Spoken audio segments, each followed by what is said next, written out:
Hey guys, mao pinaga sa yung tanan. Ari nga nagsa akon garden. Bali update ko la guys. Naka-ready na kasi na akon mga bagakay. Yan oh, nakatapid na. Tapos ana akon flat na pagta-transferan sa pichay kasi ana akong pichay. Kita nyo guys oh. Wala siya.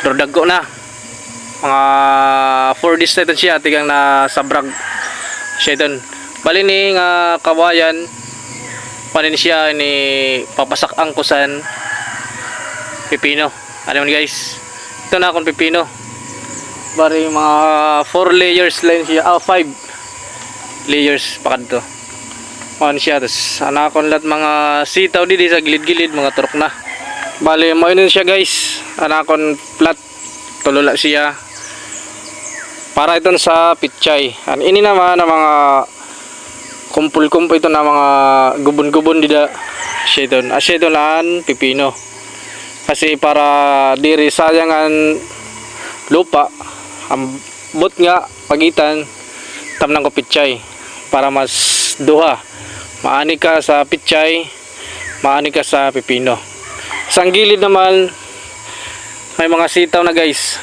oh. Himong ko din siya na pakyatan tapos bali ang akong pichay na gin sa burak ano lang guys muli na siya 4 days pala ito siya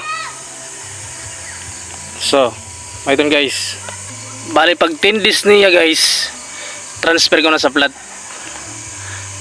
pero may technical lang sana guys kaya para diri siya mamatay yan niya kuang kasi mapasok-pasok yun na tapos dilat pwede adlaw agagabihon tayo na siya pagtanom ali guys sa pag transfer sa pichay so may dala guys God bless all mau pinaga sa yung tanan.